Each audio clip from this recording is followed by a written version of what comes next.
How is it going, guys? Today we have got a brand new product all the way from the UK. In front of me here is one of very few Eventuri intake systems for the GR86 and BRZ here in the States. Now, if you have not heard of Eventuri before, like I said, they're a company based in the United Kingdom and is a team that consists of enthusiasts that happen to be engineers with a background in aeronautics, which means they have a very good understanding of airflow, which makes sense because they specialize in intake systems. They've made systems for a variety of different cars: Lamborghinis, Porsches, Mercedes, Audis, BMWs. They've made a system for the Supra and the GR Corolla. And I've been lucky enough to work with them on the development of the GR86 and BRZ system. You can actually see here, this is a 3D printed prototype that was on the car for a while to ensure proper fitment and there weren't any codes that popped up or anything like that. The snorkel design stayed essentially the same, but if you take a look at the filter housing here, I'm not sure if, I don't recall if this came like this or if the heat from the engine caused this, but there are some creases in the housing that are here now. But if you take a look at the production model, they are no longer there. It's just one smooth transition into the inlet tube and then into the throttle body. Now, you guys might ask, Kevin, where is the air filter? And that's a good question. Let's talk about it. Let's talk about what makes this intake system different than the rest. Well, first off, the snorkel and the filter housing are constructed of carbon fiber, and it's actually a genuinely beautiful product and it looks amazing in the engine bay. But the most important thing is that it features Eventuri's patented intake design. You see, on most aftermarket intakes, you have a cone filter that you slide onto the end of an inlet tube or a velocity stack that transitions into the inlet tube. And what happens to the airflow with that setup is that it has to flow from the larger diameter of that cone filter and transition into the smaller diameter of the inlet tube. And sometimes there's a small velocity stack that helps with that transition, but in a very small or short distance, and that's detrimental to the airflow.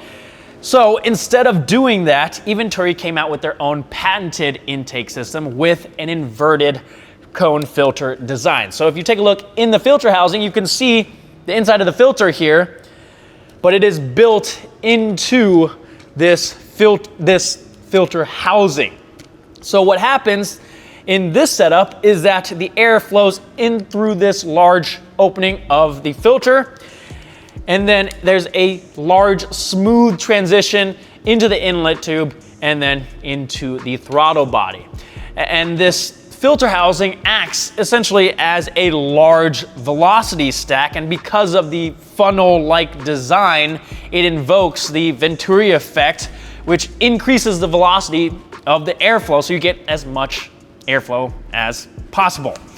Now, they also include this air scoop here that you mount right behind your front grille that helps to direct more of that cool air from the front of the car upwards towards the snorkel, so you get even more cool air, increasing the performance of your car. So in theory, this intake system should perform better than most intake systems out there. I've tested plenty of intake systems on this car, and to be quite honest, none of them have made any power. So if we see any gains on this, it would be doing much better than others. So there's only one way to find out. Once we get this installed on the car, we'll head over to the dyno to do some testing.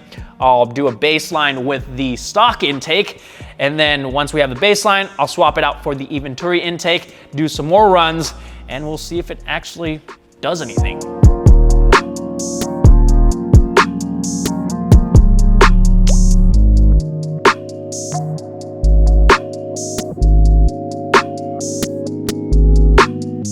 Obviously, the first step is going to be removing the stock intake system, and we're actually going to need to take the front bumper off as well because we're replacing both the intake box and the snorkel as well, and then you'll need to install the air scoop behind the bumper.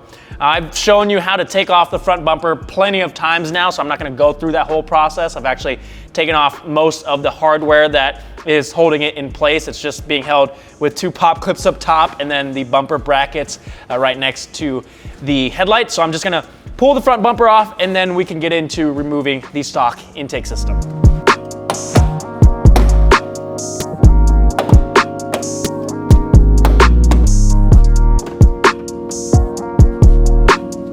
We're gonna remove the snorkel section here that's just held in place with these 2 10mm bolts.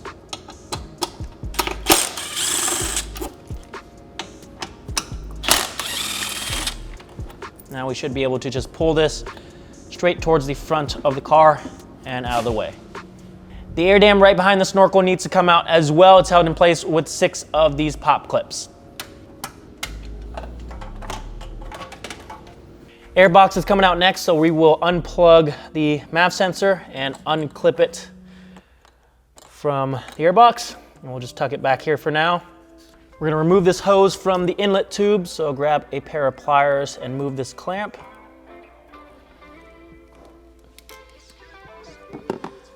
And pull this out. Grab an 8mm socket or a flathead screwdriver to loosen up the clamp that's holding the inlet tube to the throttle body. All that's left now holding in the intake are 3 10mm bolts. My bolts are a little bit different because I have a dress-up bolts kit installed, but 2 of them are gonna be up top here, and then 1 is tucked down here near the oil fill.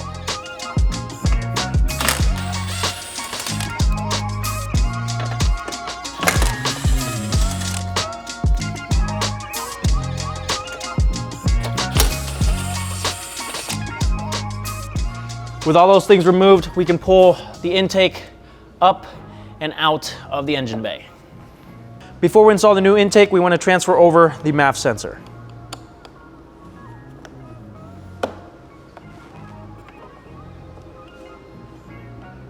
The first part that we're going to install is this snorkel piece here. You can see that there are 3 different mounting locations, 2 on the top and then 1 on the bottom in the middle here. And there's actually a hole in the snorkel right there to access that bolt, and then once you have it tightened down, there is a grommet included that will install to plug that hole. So what we need to do is go back over to the car, and we're gonna remove this 12mm bolt down here on the bottom of the hood latch, and that is what goes in the bottom mounting location.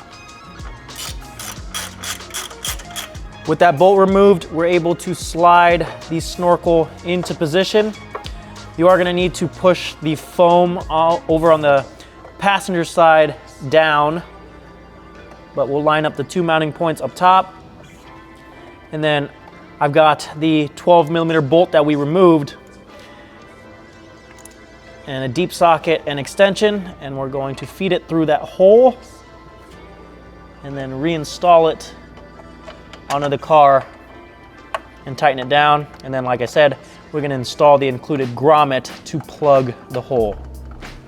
Grab the 2 10mm bolts that are included for the top mounting locations and install those.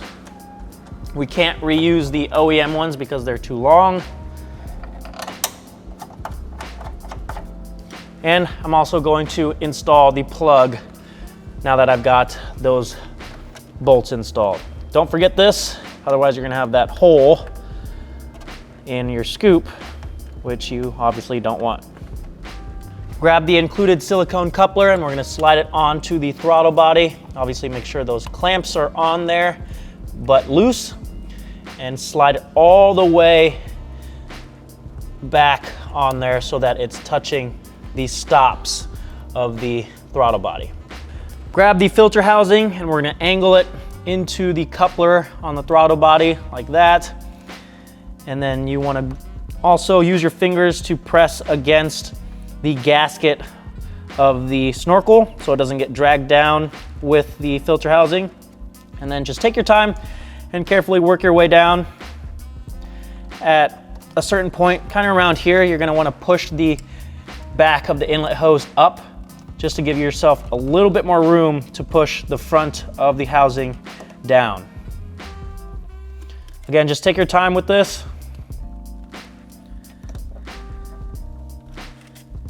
And after a little bit, you should be able to just slide it down into place. Check the seal between the snorkel and the filter housing, and if it's messed up, just go in there and fix it so it's creating a good seal. But from the looks of it, we are good to move on. With the filter housing in place, we can tighten down these clamps, so make sure that they are aligned correctly with proper spacing, and tighten them down with a 7mm socket or flathead screwdriver. Go ahead and grab the 90-degree bend with the short hose and slide that onto the filter housing. Now, because I have the Varus AOS, I need a little bit more hosing on this end to have it made up with this hose. But I believe if you have the stock setup, you shouldn't need that extra hose and it should feed right in. Now I need to grab pliers and put this clamp back into place.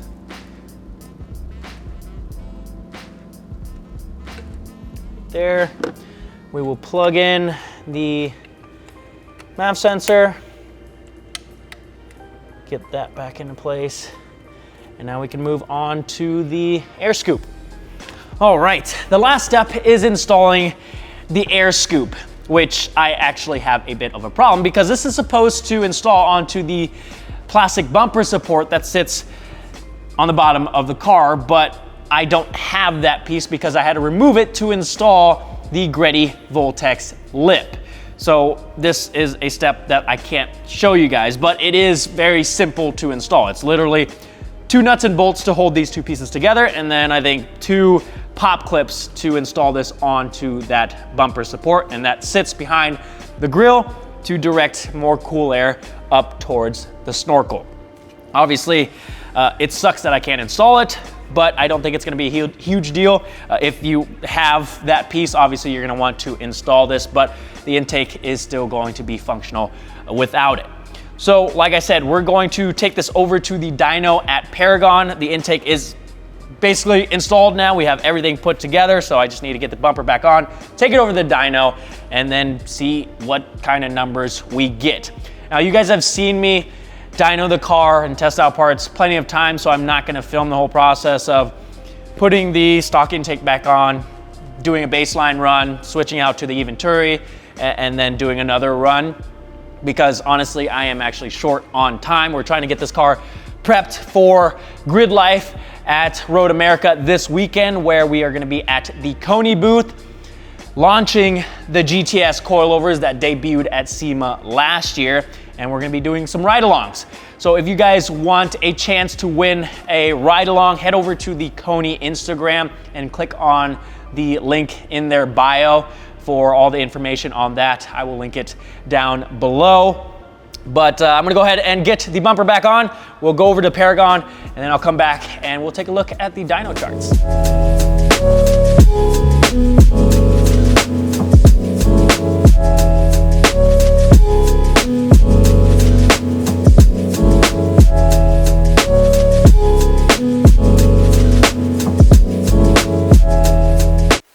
All right, we're back from the dyno. I've got the chart here, and we made more power. Is it a ton more power? No, but is any intake on this car gonna make a ton more power? No. I'm always skeptical of intake systems that claim they make more power on this car, because like I said, I've tested a lot of them.